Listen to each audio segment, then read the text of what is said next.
This has got to change. This has got to change. It takes too, I'm putting it down as a podcast topic. It's too long on offsides. It's ruining the game.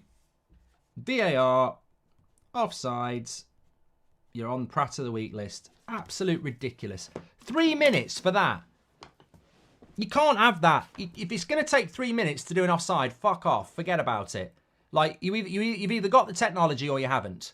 And if you haven't got it, piss off. Give the goal.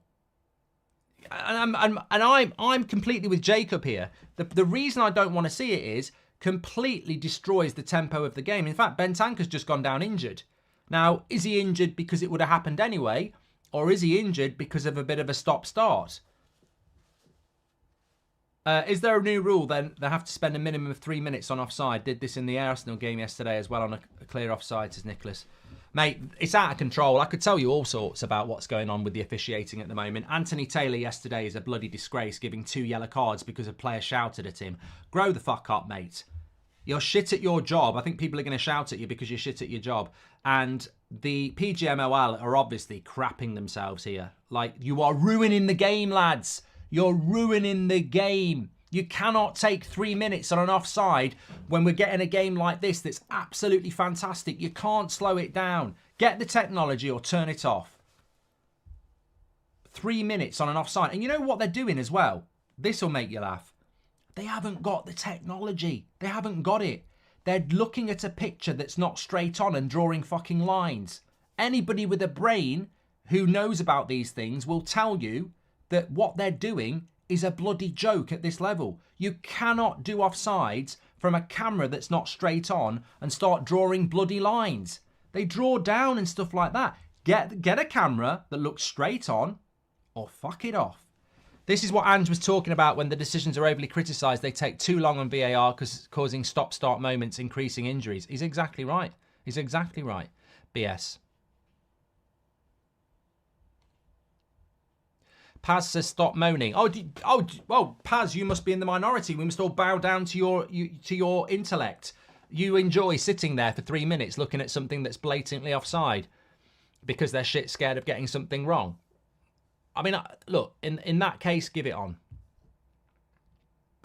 It's really sad for Bentanker because I think he's been a really good signing for Spurs, even in the shit era. Disagree with you completely. Dunk shouldn't sarcastically shaking the ref's hand. Some of these footballers are divas as much as the refs are incompetent, says 58 Go.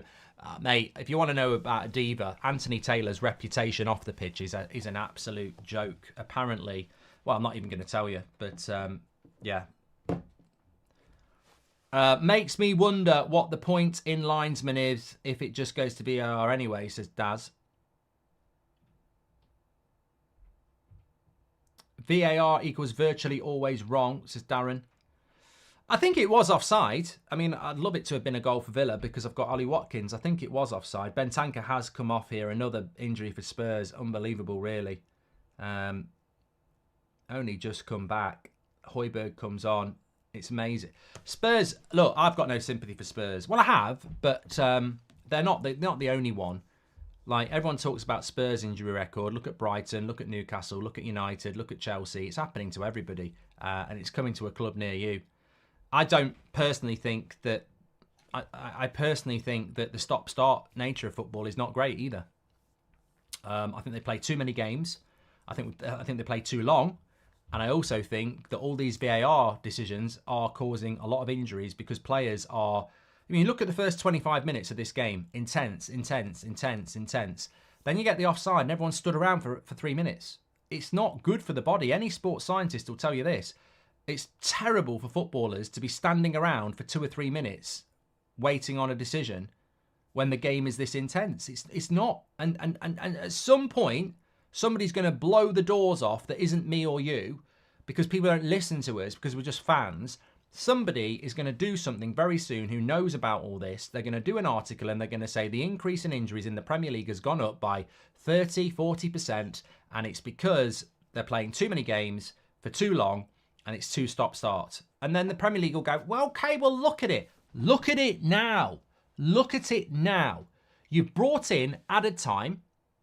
You're stopping the game all the time.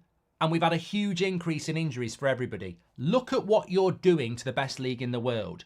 You are destroying it. You are diluting it. There is a direct correlation this season in an increase in injuries because you play too many minutes and you stop and start the game too much. You're doing it. So it's not just bad officiating from the PGMOL and the Premier League.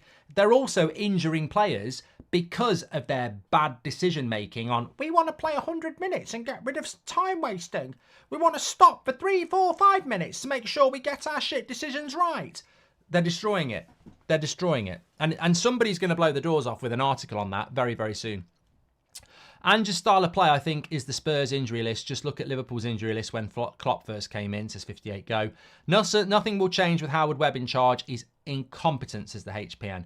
I read something yesterday that the injuries at this time of the season compared to the last few years have gone up by 30%.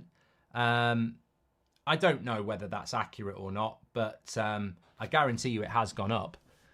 Frederick says, I watch VAR/referees on social media and I know that sometimes it's not the only offside they check. They check other things too, says Frederick. Yeah, I agree with you on that.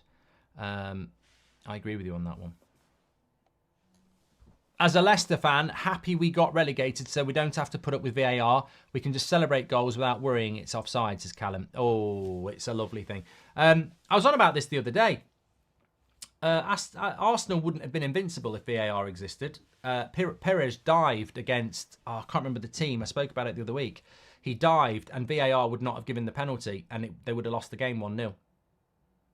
I don't want Arsenal to lose their invincibles. I'm just saying how many great moments from the last 30 years would have been destroyed by VAR. Portsmouth it was. That was it, Temmie. Thank you.